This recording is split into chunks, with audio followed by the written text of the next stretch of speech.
चलिए, हमने सूर्य के बारे में 8 कर लिए थे सर कारकत्व। अब हम आगे बढ़ते हैं। सूर्य जो आपको घर देता है, अगर आपका निवास स्थान देखना है, चौथा घर जो रेसिडेंस का होता है, वहां पर अगर सूर्य की दृष्टि है तो आपका घर के पास अवश्य ही कोई ना कोई मंदिर होगा। मेरी कुंडली में 10वें घर से सूर्य देख रहा है चौथे घर को। मैं 28 साल तो मेरे को नौकरी करते हुए बैंक में हो गए, और अब 6 महीने हो गए बैंक छोड़े हुए। और पहला मकान जो लिया वो भी मंदिर के पास ही था, और दूसरा है वो भी मंदिर के पास ही है। मतलब ये मंदिर तो हमेशा पास ही रहेगा आप पे, क्योंकि सूर्य का प्रभाव अगर आ रहा है चौथे घर पर। ठीक है, और वो बलि मेरा सूर्य होना चाहिए। बलि सूर्य होना चाहिए। हम्म। तो ये मैम बॉली सूरज कैसे, मैम कैसे सोच देखेंगे बॉली सूरज मैम? वो कुंडली में अभी बता रही हूँ ना, अभी तो कर ही रहे ना हम कार्य का, पूरा सूर्य का अटेंड करो, अच्छा तुम्हें पता चलेगा कहाँ बलि है कहाँ वो है। अच्छा अच्छा। ठीक है, तो नियत मैम मेरा भी ऐसे हो गया। अच्छा, ठीक है ठीक। ठीक है, अभी सूर्य कैसे, वृक्ष कैसे देगा आपके घर के आसपास, वृक्ष कैसे होंगे जब सूर्य की दशा चल रही होगी, या सूर्य का रोल आ रहा है आपकी लगन, आपका महादशा अंतरदशा किसी में, और आपकी कई बार पोस्टिंग हो जाती है ऐसी जगह। तो सूर्य हमेशा स्ट्रॉन्ग ट्री देता है, जैसे नीम का पेड़ होता है, या कोई भी स्ट्रॉन्ग ट्रंक, जिसकी मोटा तने वाला पेड़ जो है, वट वृक्ष है, बरगद है, पीपल है, ये है जो स्ट्रॉन्ग वृक्ष है। ये 100 100 साल, 200 500 साल भी जी सकते हैं। तो ये ऐसे वृक्ष को देता है सूर्य। तो कई बार क्वेश्चन आता है कुंडली में या प्रश्न कुंडली में कि किधर का एरिया में होगा, तो जहां बड़े स्ट्रॉन्ग ट्रीज वाले हैं, जहां अच्छे पेड़ उगे हुए हैं, क्योंकि सूर्य हमेशा, सूर्य के फोटोसिंथेसिस से ही हरा रंग मिलता है पौधों को। पत्तियों का हरा रंग क्यों होता है? फोटोसिंथेसिस की क्रिया करते हैं पौधे या पेड़ बाय सूर्य की लाइट को लेके। तो ये सूर्य हमेशा स्ट्रॉन्ग ट्रीज को दिखाएगा, स्टाउट रंग। आगे चलते हैं हम। सूर्य के कारकत्व को देख रहे हैं हम, तो अगला है पूरब दिशा को दिखाएगा, डायरेक्शन पूरब में उगता है सूर्य। टेस्ट कैसा देगा? सूर्य प्रधान व्यक्ति को टेस्ट कैसा पसंद होगा? जो शार्पली स्ट्रॉन्ग टेस्ट हो, पंजेंट, जो थोड़ा सा मीठा तो नहीं होगा डेफिनेटली, वो खट्टा भी नहीं होगा, लेकिन थोड़ा सा पंजेंट, थोड़ा सा स्ट्रॉन्ग टेस्ट। या तो करेला भी हो सकता है इसमें, या जो भी ऐसे टेस्ट जो स्ट्रॉन्ग टेस्ट में आते हैं, खूब अच्छा मसालेदार। राजा महाराजा कैसा खाना खाते थे? उनके लिए जो 36 56 भोग बनते थे, या जो राजा प्रधान है वो ऐसा खाना पसंद करेगा जिसमें स्पेशल स्पेसिफिक टेस्ट हो। कोई ऐसा वैसा नहीं कि सिंपल सा खाना खा लेगा, वो उसको पसंद ही नहीं आएगा सिंपल खाना। तो स्ट्रॉन्ग टेस्ट को दिखाएगा। ग्रीष्म ऋतु को दिखाएगा, गर्मी। मई जून का महीना जो ग्रीष्म ऋतु का होता है, जब खूब गर्मी पड़ती है, 40 45 50 चला जाता है टेम्परेचर नॉर्थ में, तो उस हिसाब से। तो प्रश्न शास्त्र में अगर कुंडली में आया कि मेरे को नौकरी कब मिलेगी, क्वेश्चन पूछ रहा है वो, और सूर्य लग्नेश बन गया और सूर्य बली भी है, तो हमें लग रहा है कि अभी चल रहा है फरवरी का महीना, तो हम कहेंगे गर्मी आते आते गर्मी की ऋतु में आपको नौकरी मिल जाएगी। समझ रहे हो कैसे हमने इसे कनेक्ट किया सूर्य को? हेलो, समझ में आया सबको? हाँ जी यस जी। मैम। हाँ। Yes ma'am. हाँ, मतलब ये सिर्फ मैंने इसमें देखो ये सब पूरा नहीं लिखी भूमिका मान के कि if sun is then the person will get, इतना सब लिखूंगी तो नोट्स तुम्हारे फिर कैसे बनेंगे? नोट्स मतलब शॉर्ट में होता है लिखा हुआ। तो सीजन बराबर है समर। सूर्य किसे दिखा रहा है? ग्रीष्म ऋतु को। तो उससे ये कनेक्शन समझो, इसीलिए क्लास में पढ़ना जरूरी है, सिर्फ नोट से नहीं समझ सकते आप नोट पढ़ के। ठीक है, सूर्य बलि का, सूर्य प्रधान व्यक्ति काम कितना अच्छा कर पाएगा जब वो डे टाइम में काम करेगा, नाइट में नहीं करेगा वो बहुत अच्छा परफॉर्म। रात में वो रात होते ही सो जाएगा। तो नाइट ड्यूटी ऐसे लोगों को नहीं करनी चाहिए जिनका सूर्य प्रधान हो। ठीक है, पक्ष कृष्ण पक्ष या शुक्ल पक्ष, हर महीने में 2 पक्ष आते हैं 15 15 दिन के। कृष्ण पक्ष पूरा कब होता है? जब अमावस हो जाती है। और शुक्ल सॉरी पक्ष पूरा पंचांग होता मैम। है जब पूर्णिमा हो जाती है।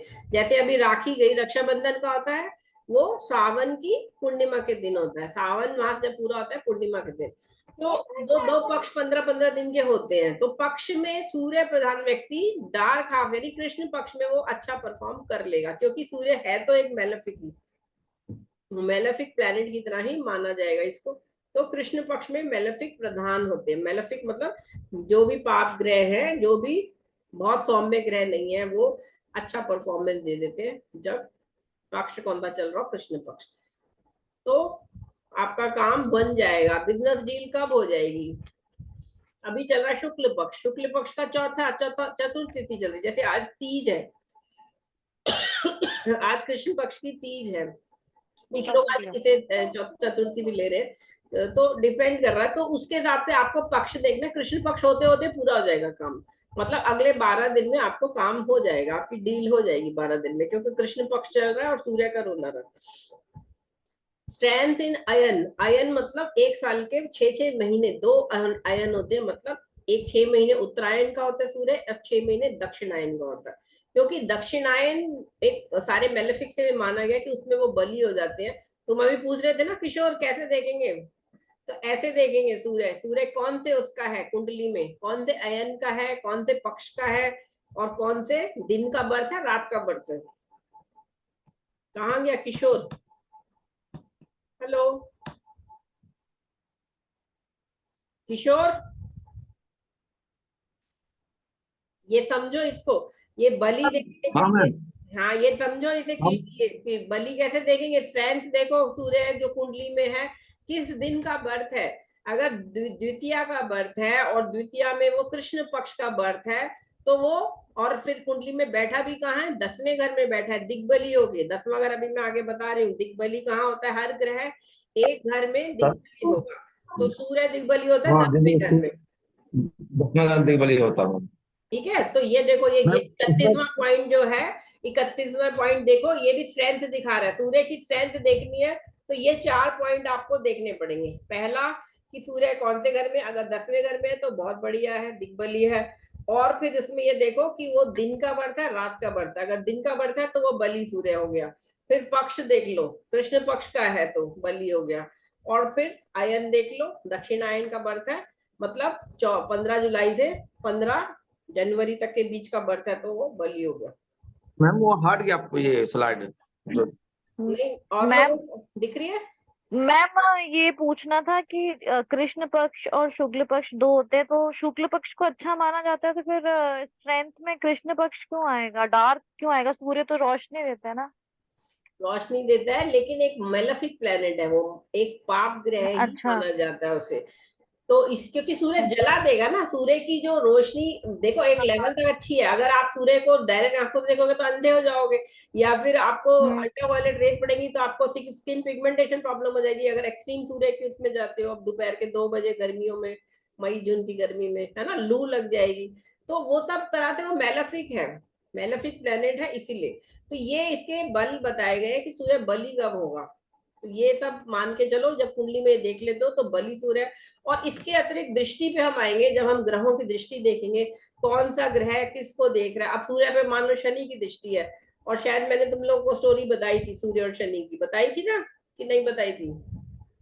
हाँ मैम वो हाँ दोनों मैम, बताई थी शत्रु, बताई थी। तो दोनों शनि शत्रु क्या है, हाँ होता यार। शनि हमेशा विद्वेष रखता है सूर्य से, कि मेरी माँ को इन्होंने मतलब वो बताया कि इनका दोष है, जबकि मेरी माँ का दोष नहीं था, आपकी पत्नी का दोष था जिसने अपनी छाया बना के भेजा। तो सूर्य पे जब भी शनि की दृष्टि है तो वो खराब हो गया। इसी तरह कुंडली में अगर सूर्य अष्टम में बैठ गया, 8वां घर है, या छठे में बैठ गया, या 12वें में सूर्य बैठ गया, तो 6, 8, 12 तो डॉन हाउसेज है ना, ये तो बहुत शुभ ग्रह घर नहीं बताएगा कुंडली के। फिर इसके अतिरिक्त सूर्य एग्जॉल्टेड है या डेबिलिटेटेड है। अब ये देखो एक और इसमें जो है, ये मूल त्रिकोण राशि सूर्य की कौन सी है, सूर्य की अपनी राशि लियो राशि है। सूर्य नीच का कहा होता है, डेबिलिटेट होता है लिब्रा में। तुला राशि का सूर्य है। कुंडली में है तो वो नीच का सूर्य है, तो ये बलि कहाँ रहा फिर वो, है ना, एग्जॉल्टेड है। अगर एरीज का है तो वो एग्जॉल्टेड है, और ये भी कब तक, 10 डिग्री तक।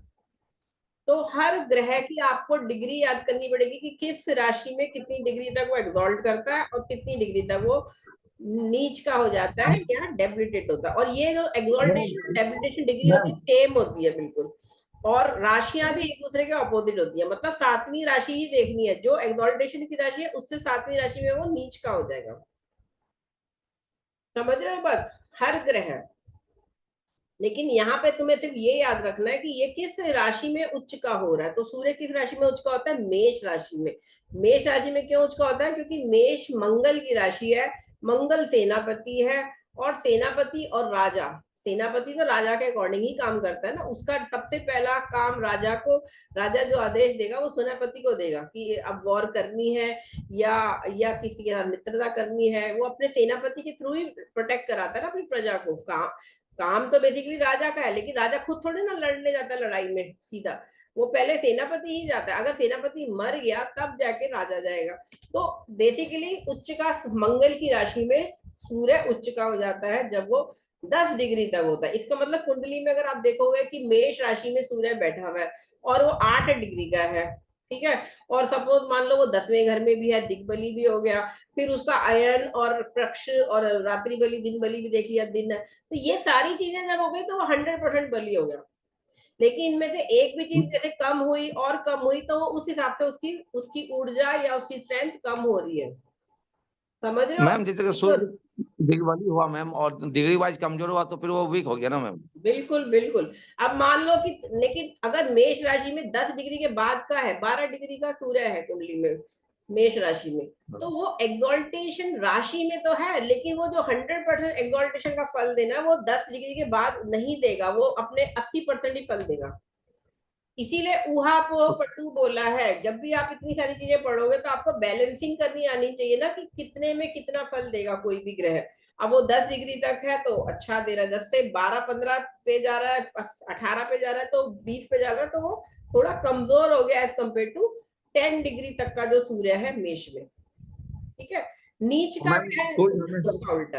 मैम सूर्य हमेशा 10 डिग्री में ही नीच का होता है। जैसे कोई तुला राशि में बैठा हुआ सूर्य और वो 7 डिग्री का है, तो वो क्या नीच का नहीं माना जाएगा? बिल्कुल बिल्कुल नीच का माना जाएगा, क्योंकि अप टू 10 डिग्री तक तुला में वो नीच का कहलाएगा। 0 से 10 डिग्री तुला में शनि सूर्य जो है वो नीच का है, मतलब उसकी ऊर्जा जो है वो बिल्कुल वीक है।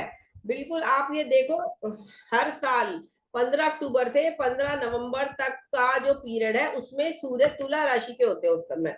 और उस समय का सूर्य आप देखा करो, आसमान में देख लेना अभी 15 अक्टूबर से, सूर्य आधे टाइम तो उतना प्रखर होता ही नहीं है, ऐसे व्हाइट व्हाइट चंद्रमा जैसा लगता है सूर्य दिन में कई बार, और वो बहुत बहुत वीक सूर्य होता है। इसीलिए इस समय में जो पैदा हुए बच्चे होते हैं 15 अक्टूबर से 15 नवंबर के बीच, उन लोगों को बहुत ज्यादा वो प्रोन होते हैं for bone disorders, for eyesight disorders and also general health disorder, क्योंकि सूर्य हेल्थ के कारक है। समझ गए? तो ये इसीलिए मेरा बेटा खुद 30 अक्टूबर बॉर्न है, उसका नीच का सूर्य है, तो मुझे तो जन्म से ही पता था जैसे ही वो पैदा हुआ कि अरे यार इसी तो 22 नवंबर की डिलीवरी डेट थी, पहले हो गया। 15 नवंबर के बाद होता तब तो कोई प्रॉब्लम ही नहीं थी ना, सूर्य नीच के उससे निकल जाता, स्कॉर्पियो का हो जाता तब तक, लेकिन वो प्री मेच्योर पैदा हो गया। तो क्या हुआ, वो तुला का सूर्य हो गया उसका, तो उसको जन्म से ही ये प्रॉब्लम थी और मुझे पता था जन्म से ही होगा। और जैसे जैसे वो जब वो 11 साल का हुआ तो उसको रिकेट्स की प्रॉब्लम हो गई, बोन्स की। फिर वो 12वीं में आया, जब 17 साल का हुआ तो वो स्कूल में खेलते हुए बास्केटबॉल खेलते हुए गिर गया, उसकी हड्डी टूट गई, फिर उसका सर्जरी कराई हाथ की। तो मतलब ये सब प्रॉब्लम होंगी होंगी जिसके साथ अगर बलि नहीं है और दशा भी अगर खराब है तो, क्योंकि दशा उसकी उस समय राहु की चल रही थी तो वो तो तंग करेगा ही राहु। तो ये चीजें आपको कुंडली में कनेक्ट करनी सीखनी पड़ेंगी। जब आप पहले तो बेसिक समझो हर घर की, हर राशि की और हर ग्रह के बारे में, फिर जब ये समझ में आ जाएगा तब आप कुंडली को देखोगे, तब आप उसमें इसको सेट करके देखोगे कि हाँ कुंडली में कितना बली है, कितना कितना कमजोर है ग्रह, या कौन सी दशा चल रही है, कौन सा गोचर में कैसे कर रहा है।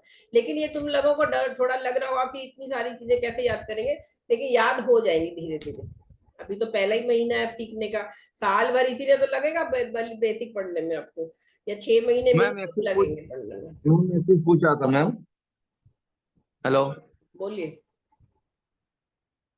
मैम, सूर्य का जैसे आप बोले हर सभी को कुंडली में बलि होना चाहिए, सूर्य चंद्रमा और मंगल, राहु केतु मैंने मंगल बोला जी। जिनका होगा वो ही स्टार बनेंगे, वो ही सुपरस्टार बनेंगे, बाकी लोग स्टार बन सकते हैं या स्टार से बिलो बनेंगे, और क्या होगा ज्यादा से ज्यादा। अच्छा, हर इंसान थोड़ी ना अमिताभ जैसे बच्चन होता जिनका है, हर इंसान थोड़ी ना सचिन तेंदुलकर बन जाता है, स्पोर्ट्स में जाता है जो। हाँ, हर इंसान थोड़ी ना लता मंगेशकर बन जाता है, वो स्टार तो कुछ ही लोग होते हैं ना, हर फील्ड का जो टॉप का है वो हर कोई नहीं हो सकता, क्योंकि उसके अपने जिसका ग्रह दिन है, का उसके जन्म अपने होगा कर्म है। और ये भी कर्म मैम बंधन है, ये जो स्थिति कुंडली में मिल रही है वो आपके पिछले जन्मों के कर्मों के फल के हिसाब से आपका जन्म हुआ है। तो आपने उस समय जन्म में क्या किया, कैसे कर्म करे, इसीलिए आपको उस समय बताया तो गया। मैम दिन का बर्थ होना चाहिए ना मैम, सूर्य का अच्छा के लिए। क्या कह रहे हैं? जो सुपर जो बोले अच्छा कुंडली के लिए दिन का जन्म होना चाहिए। सूर्य, जिसको हेलो। सूर्य प्रधान प्रोफेशन में जाना है, उसके लिए है, क्षत्रिय के लिए। अच्छा अच्छा, इसका सूर्य प्रधान है इनके यही लिए। तो इतने सारे अच्छा प्रोफेशन है, फिल्म एक्ट्रेस है, किसी का शुक्र प्रधान होना चाहिए किसी प्रोफेशन में, किसी में चंद्रमा प्रधान होना चाहिए, पोएट के लिए चंद्रमा प्रधान है, चंद्रमा के संबंधित आएगा उसमें। क्षत्रिय के लिए ये है, अच्छा या सिक्योरिटी या डिफेंस सर्विसेज के लिए सूर्य प्रधान अगर अच्छा है कुंडली तो बेटर है। तो ये तो अलग अलग है सबके लिए, है ना। अभी आप अच्छा इसे मैम, जैसे किसी समझ रहे हो ग्रहों मैम को। किसी का कुंडली तुला लगन का है, उसका सूर्य का तो उतना बली और नहीं होना अच्छा है। तो वीक प्रॉब्लम आएंगे उसको, उसकी सूर्य की दशा में हेल्थ इश्यूज आ सकते हैं उसको, जिसका तुला का अच्छा सूर्य होगा लगन में। अच्छा। चलिए, अभी सूर्य और राम भगवान, अच्छा हम पीछे जाते हैं, कहाँ पे थे हम। हाँ, डायरेक्शन हो गया, पंजन से टेस्ट हो गया, समर ऋतु हो गई, ये सारे हो गए, डे बली, कृष्ण पक्ष, दक्षिणायन। अब धातु मूल जीव समझ लीजिए, हर ग्रह जो है वो प्रश्न कुंडली में ये देखा जाता है कि प्रश्न किससे संबंधित है। क्या वो अपने बारे में, या किसी इंसान के बारे में, या किसी जानवर के बारे में बात कर रहा है, या वो किसी धन के बारे में बात कर रहे हैं। तो धातु जो है उसका मतलब धन, क्योंकि पुराने समय में धातु के वो होते थे, सोने के सिक्के होते थे, चांदी के सिक्के होते थे, पीतल के सिक्के होते थे, तांबे के सिक्के होते थे। और जो धन होता था वो धातु के रूप में दिया जाता था, है ना, कि 100 सिक्के दिए, तुम्हारा इसका मूल्य ये घोड़ा मुझे दे दो, मैं तुम्हें 100 चांदी के सिक्के दूंगा इसके बदले में। तो वो धातु उसको धन से जोड़ा गया है। तो प्रश्न आपका किस 3 तरह से डिवाइड किया गया सभी तरह के प्रश्नों को, या तो वो धन से संबंधित होगा प्रश्न, चाहे वो आपकी नौकरी, मुझे नौकरी मिलेगी कि नहीं, तो वो आपके अपने से संबंधित, अपने भाग्य, तो वो वहां वो जीव हो गया, जीव संबंधी। और एक है कि मेरे खेत में कितना अन्न उगेगा, या मेरे को ये फसल खरीदनी है, तो ये मूल संबंधित, मतलब वनस्पति जगत से संबंधित जो भी पेड़ पौधे हैं, क्या मेरा फार्म हाउस बनेगा, या मैं क्या मेरे को क्या खाना खाना चाहिए, वो वनस्पति खाना पीना वो सब हो गया। तो ये 3 तरह से हमने डिवाइड कर दिया। तो प्रश्न शास्त्र में सूर्य किसे दिखाएगा, मूल को दिखाएगा, मतलब वनस्पति जगत को दिखाएगा। इसीलिए जो फूड मतलब जो डाइटिशियन होते हैं, डाइटिशियन है, और जो बोटेनिक बोटेनिक बॉटनी पढ़ते हैं, ये सारे जो है ना, इसके लिए सूर्य की प्रधानता आनी चाहिए पंचम भाव पर। ठीक है, क्योंकि सूर्य बली होगा तभी तो वो इससे संबंधित चीजों को पढ़ पाएगा या सीखेगा। देखिए, इसीलिए डॉक्टर की कुंडली में भी, एक नॉर्मल डॉक्टर भी जो है, वो भी जो भी सिंपल एमबीबीएस फिजिशियन जो है, उसके लिए भी सूर्य को बली होना जरूरी है। क्योंकि एक तो सूर्य सक्सेस का भी कारक है, सूर्य स्वास्थ्य का भी कारक है। एक डॉक्टर किसी की भी हेल्थ को देखता है ना, हेल्थ रिलेटेड ही तो वो चेक करता है चीजें। तो हेल्थ को देखने के लिए भी आपको खुद हेल्दी होना जरूरी है पहले। अगर कोई इंसान ने एडमिशन ले लिया, बहुत अच्छा पढ़ लिया, उसने एंट्रेंस क्लियर कर लिया, अभी ये नीट एग्जाम कर रहे थे जो चल रहा था, बच्चों ने एडमिशन ले लिया अभी, अच्छा ये कैलकाटा डॉक्टर का ही केस देख लो, जो 31 ईयर्स की लड़की, डॉक्टर की डेथ हो गई। ठीक है, तो अब वो डॉक्टरी पढ़ ली, लेकिन वो कितने समय तक कर पाई, उसका आयु खंड तो खैर नहीं था, इसीलिए उसकी डेथ भी हो गई, और उसकी ब्रूटल डेथ थी। उसके साथ एक पिशाच विवाह हुआ, जो उसके साथ गैंग रेप या रेप हुआ, वो पिशाच विवाह में आता है। विवाह हुआ लेकिन वो पिशाच विवाह हुआ, पिशाचों ने उसको मतलब उसके साथ संभोग किया। तो ये सब चीजें जो है, ये सब दिखाती है कि कहीं ना कहीं सूर्य का संबंध आएगा। अगर वो डॉक्टर बनी है तो सूर्य का संबंध, अब हमारे पास कुंडली तो है नहीं उनकी, या जो भी इस तरह से वाले प्रोफेशन होंगे उसमें ये दिखाएगा। तो मतलब ये, इसको आप प्रश्न शास्त्र में मूल से जोड़ेंगे सूर्य को। मैरिज के लिए एज, सूर्य का प्रभाव सप्तम भाव पर है, सप्तम भाव को सूर्य देख रहा है, या सप्तम भाव में सूर्य बैठ गया, या सप्तमेश ही सूर्य है, मतलब कुंभ लगन की कुंडली है, सूर्य सप्तमेश बन गया, तो विवाह 30 साल से पहले तो होगा नहीं।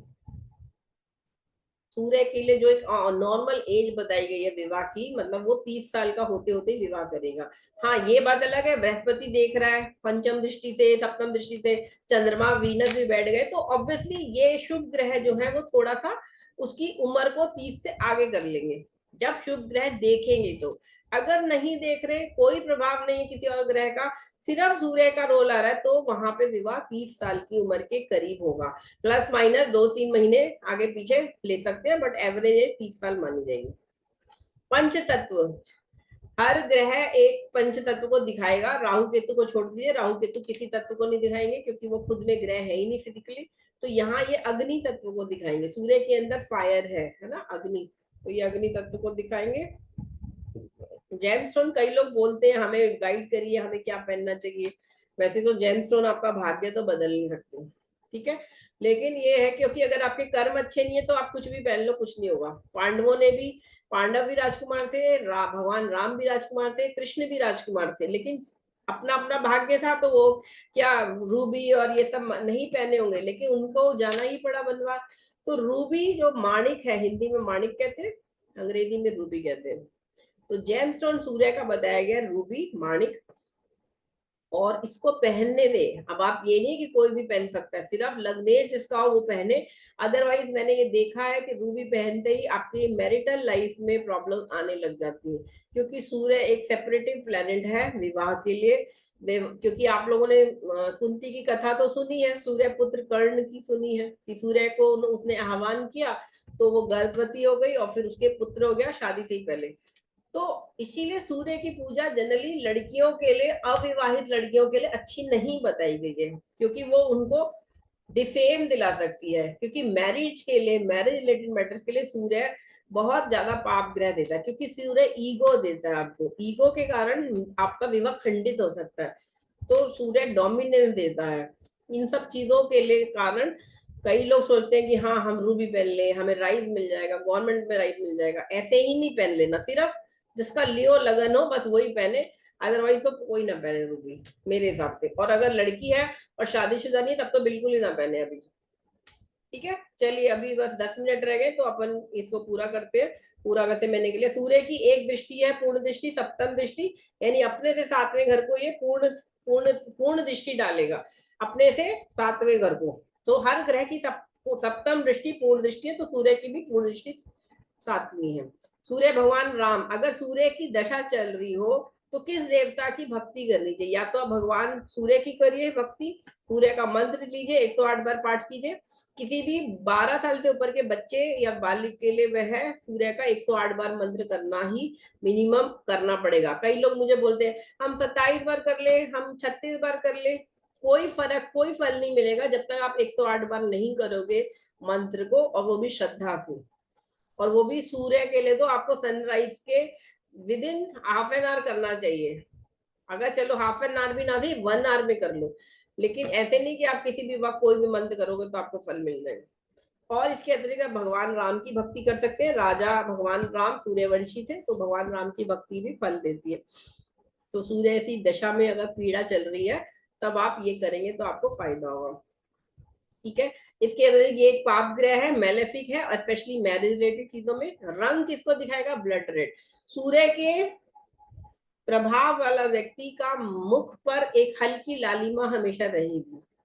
और डेफिनेटली अगर आप सूर्य रिलेटेड कोई चीज आ रही है तो लाल रंग के कपड़े पहने हुए थे, जिसने चोरी करी, सूर्य का रोल आ रहा है, या जब इस तरह से इसको हम कनेक्ट कर सकते हैं। ब्लड रेड कलर सूर्य को दिखाएगा। नेचुरल फ्रेंड सूर्य के कौन से? एक तो रानी हो गई, चंद्रमा मित्र हो गया, फिर मंगल सेनापति मित्र हो गया, फिर बृहस्पति जो उसका राजगुरु है, पुरोहित है, जो राजगुरु मंत्री, बृहस्पति मंत्री को भी दिखाते हैं तो वो मित्र है राजा के। और बुध जो पुत्र है, मरकरी को हमेशा सन माना गया, प्रिंस माना गया कैबिनेट में। जुपिटर को एडवाइजर या मिनिस्टर माना गया, या पंडित माना गया, राजपुरोहित, राजगुरु, पुराने जमाने में राजगुरु होते थे, है ना। वशिष्ठ जी राजगुरु थे भगवान राम के वंश के। तो इस तरह से ग्रह काल 1 डे हैविंग 24 आवर्स। अगर प्रश्न कुंडली में सूर्य का रोल आ रहा है तो हम बोल सकते हैं, उसको बोल रहा है मेरी अंगूठी खो गई, अंगूठी कब मिलेगी? 1 दिन में मिल जाएगी, 24 घंटे में मिल जाएगी, क्योंकि सूर्य का रोल आ रहा है। राशि मैंने बता दी, उच्च का नीच का बता दिया। अब मूल त्रिकोण राशि, हर ग्रह की एक मूल त्रिकोण राशि होगी।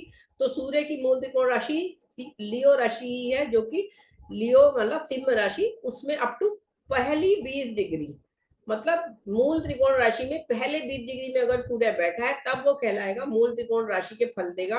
अगर 21 डिग्री का है या 21 से 30 डिग्री के बीच में है तो वो मूल त्रिकोण राशि का सूर्य नहीं कहलाएगा, वो कहलाएगा स्व राशि का सूर्य, मतलब अपनी राशि का है, तो सबसे अच्छे रिजल्ट कौन देगा? एक्सॉल्टेशन साइन, फिर देगा सेकंड बेस्ट मूल त्रिकोण राशि साइन सूर्य, और थर्ड बेस्ट देगा राशि अपनी राशि का सूर्य।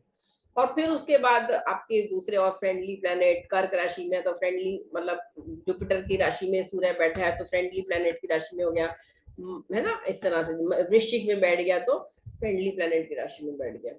ठीक है, दिग्बली मैंने आपको बता दिया, लगन से 10वें घर में सूर्य दिग्बली होते हैं, यानी डायरेक्शनली स्ट्रांग होते हैं। हर ग्रह एक घर में कहीं पे दिग्बली होगा, मतलब डायरेक्शनली उसको स्ट्रेंथ नेचुरली मिली हुई है, और इसमें कुछ कम ज्यादा या डिग्री विग्री कुछ नहीं होता। 10th हाउस का जो सन है तो मान लो कि वो दिग्बली है, और दिग्बली सूर्य आपको गवर्नमेंट या सेमी गवर्नमेंट प्रोफेशन दे सकता है। अगर सूर्य पे शनि की दृष्टि है तो प्योर गवर्नमेंट नहीं आएगा, सेमी गवर्नमेंट आ जाएगा, पीएसयू वगैरह आ जाएगा, है ना, ओएनजीसी, बीएचईएल या एनटीपीसी, या गवर्नमेंट बैंकिंग सेक्टर है, नेशनलाइज बैंक्स है, ये सब सेमी गवर्नमेंट में कहलाते हैं। सूर्य के मित्र देखने लेकिन के लिए, हाँ बोलो। मैम मैं कुंडली मैम सूर्य 10वें भाव में बैठा हुआ, लेकिन मैं तो गवर्नमेंट में नहीं गया मैम। तो तुम्हारी कुंडली में और खराब योग भी होंगे ना बहुत सारे, वो देखेंगे जब हम डिस्कशन करेंगे, अभी एक चीज से नहीं देख सकते ना कुंडली।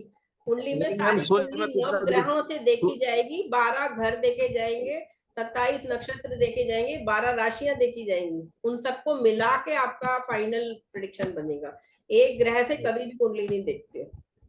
चलिए 5 मिनट रह गए, कंप्लीट करते हैं। रूबी मार्निंग हो गया, गोल्ड मेटल को दिखाएगा। सूर्य का कभी भी स्टोन पहनना हो या सूर्य को बलि करना है तो उसके लिए भी आप गोल्ड पहन सकते हैं। पुराने जमाने में ये जो शादी में गहने दिए जाते हैं, इसके पीछे भी ऑब्जेक्टिव है। एक तो स्त्री धन हो गया, दहेज हो गया, या उसका वो हो गया कि उसको कुछ पैसा मिल जाएगा, उसको विवाह शुरू करना है, कल को उसको जरूरत पड़ी तो वो कम से कम गोल्ड बेच के कुछ अपने लिए सामान ले सकती है अगर जरूरत पड़ेगी। और दूसरे, गोल्ड पहनने से आपको फिजिकली हेल्थ में भी ऐसा देखा गया है कि गोल्ड पहनने से आपको हेल्थ बेटर हो जाती है। अब मैंने आप लोग अगर देखो तो मैंने गोल्ड की रिंग पहनी हुई है। मेरे को बचपन में जुकाम बहुत ज्यादा रहता था, और 22 साल मुझे अस्थमा रहा, 10 साल की उम्र से 32 साल की उम्र तक। और 32 साल में मैंने 32 साल के बाद मेरा अस्थमा भी ठीक हो गया, हेल्थ भी ठीक हो गई, बिकॉज ऑफ पार्ट और दशा पैटर्न और वटेवर, बहुत सारी चीजें थी उसमें। लेकिन ये नोज रिंग मैंने 20 साल पहले पहनी थी, और 20 साल से टचवुड मुझे कोई जुकाम टचवुड नहीं हुआ, और ना ही और कोई इशू। क्योंकि गोल्ड पहनने से क्या हो रहा है कि सनरेज जब पड़ेंगी आपकी नाक पर गोल्ड पर, तो वो एब्जॉर्ब करेगा, गोल्ड ऑब्जॉर्व करेगा सन रेज को, और डेफिनेटली इसीलिए आपको उसका सूर्य की जो भी पॉजिटिव रेज है वो हमें हेल्थ देंगी। तो आप ये देख के देखना पड़ेगा कुंडली में क्या है, कैसे है, गोल्ड पहनना ठीक है नहीं ठीक है। क्योंकि लगन अगर आपका तुला है या आपका शुक्र या और भी कोई और है, तो वहां पे ये सूर्य एनिमिकल हो जाएगा, शुक्र वगैरह के लिए एनिमिकल हो जाएगा, तो इसीलिए तब मिथुन मैम, मिथुन लगन के लिए क्या गोल्ड पहना जा सकता है मैम? मिथुन लगन वाला पहना जा सकता है, लेकिन कुंडली टोटलिटी में देखी जाती है, ऐसे किसी एक चीज से नहीं बता सकते कि सिर्फ लगन देख के बता देंगे। में गोल्ड जैसे पहनना चाहिए एस्पेक्ट होता है ना, 7वां एस्पेक्ट मैंने करा दिया सूर्य का। अब एक ये लास्ट के 3 पॉइंट रह गए, ये दृष्टि है। मतलब एक तो पूर्ण दृष्टि मैंने आपको बता दी थी, 7वीं दृष्टि, उसके अतिरिक्त सभी ग्रह, ये जो लास्ट के 3 पॉइंट है ना, ये सारे ग्रहों के लिए कॉमन है। ये 1/4 दृष्टि हर ग्रह डालता है अपने से चौथे और अपने से 8वें घर को। ठीक है, चौथा कैसे गिनेंगे? सूर्य अगर लियो में बैठा है तो 5 नंबर का होता है लियो, तो उस से गिनेंगे 5, 6, 7, 8। इसका मतलब 8 मतलब वृश्चिक राशि। तो वृश्चिक राशि पर भी सूर्य की दृष्टि, चौथी दृष्टि पड़ रही है, तो वो 1/4 रिजल्ट देगा, क्योंकि सूर्य पूर्ण दृष्टि से नहीं देख रहा है, यहाँ चौथी दृष्टि से देख रहा है। इसी तरह 8वें घर को ये देखेगा, यानी कि सूर्य से अष्टम भाव में कौन सी राशि आएगी, कौन बताएगा? गरिमा या श्वेता? क्या बोल रहे हैं? सूर्य से, मीन राशि मैम। हाँ मीन राशि आएगी। तो मीन राशि पर, या मीन राशि जिस घर में पड़ रही है उस पर सूर्य की 1/4 दृष्टि पड़ रही है। इसका मतलब अगर सूर्य लियो का है तो लियो से देख रहा है तो, है ना, तो इस तरह से समझो। इस तरह आधी दृष्टि हर ग्रह अपने से 5वें और 9वें भाव को देगा, और 3/4 दृष्टि हर ग्रह अपने से तीसरे और 10वें घर को देगा। तो ये 3 दृष्टियां जनरली 80% लोग नहीं यूज करते हैं पंडित, क्योंकि जो सब ग्रहों की सब सातवीं दृष्टि है या कुछ ग्रहों की पूर्ण दृष्टि एडिशनल भी है, जैसे मंगल की चौथी आठवीं है, बृहस्पति की पांचवी नौवीं भी एडिशनल पूर्ण दृष्टि है सप्तम के अतिरिक्त। उसी तरह शनि की तीसरी दसवीं दृष्टि है, पूर्ण दृष्टि है सप्तम के अतिरिक्त। तो वो ही दृष्टियां इतनी हो जाती कि उससे ही प्रिडिक्शन निकाल लेते हैं। लेकिन कहीं कहीं जहाँ ट्रिकी होता है, जहाँ पे जैसे कोई बच्चा आईसीयू में है या कोई मर रहा है, किसी को वो ना एक्सीडेंट हो गया और इतनी खराब स्थिति है, सर्जरी होनी है ना, कोई 70-80 साल का है, वो इशू है, मतलब जहाँ पे बहुत क्रिटिकल प्रिडिक्शन आ जाती है, वहां हम इन दृष्टियों का भी यूज करेंगे कि फाइनली कौन कौन ग्रह कितनी दृष्टि से क्या दे रहे हैं कि इंसान बचेगा या नहीं बचेगा, या बच्चे का इस समय सर्जरी करा लो नहीं कराओ, या कोई पेशेंट है तो वो, ये सब। अदरवाइज इन दृष्टियों को आप छोड़ सकते हैं, याद नहीं रख पा रहे कोई बात नहीं, छोड़ दो। लेकिन हाँ, पहले 35 पॉइंट आपको याद रखने हैं। अब सिर्फ 1 मिनट रह गया मीटिंग खत्म होने में। मैं रिकॉर्डिंग तो डाल ही दूंगी, पहले वाले की मैंने डाल भी दी रिकॉर्डिंग, दूसरी की भी डाल दूंगी, लेसन के नोट्स भी डाल दूंगी। लेकिन आप लोग क्वेश्चन जो है वो व्हाट्सएप ग्रुप में डालें और आपस में भी डिस्कस कर सकते हैं आप लोग, ठीक है। और प्रश्न मैम ये लिख, फंक्शनल फ्रेंड्स क्या है? फंक्शनल हम फंक्शनल जब फ्रेंड्स 2 4। हाँ फंक्शनल हम करेंगे, ये जहां भी सूर्य बैठा उससे दूसरा घर, चौथा, आठवां, 12वां, 5वां, 9वां उसका फंक्शनल मित्र बन जाएगा। मतलब कुंडली के हिसाब से वो मित्र बनेगा। वैसे वो मित्र हो सकता है वो शनि हो, मित्र बन जाएगा वहां पे, अगर वो वहां से, उसका मूल त्रिकोण राशि कौन सी है? लियो। लियो से दूसरा घर कन्या राशि, कन्या राशि का स्वामी बुध उसका फंक्शनल मित्र है। फिर 5 6 7 8 मंगल, मंगल फंक्शनल मित्र है। फिर मीन फंक्शनल मित्र है। इस तरह से ये सभी ग्रहों के लिए सेम फॉर्मूला, ठीक है। तो मेरे को लगता है आप लोगों को अच्छा लगा होगा लेसन। सन का कर लिया, अब हम मून करेंगे अगली क्लास में। और अब आप याद यस मैम। शुरू करो फिर सारे सिग्निफिकेशन, ठीक है। Thank you.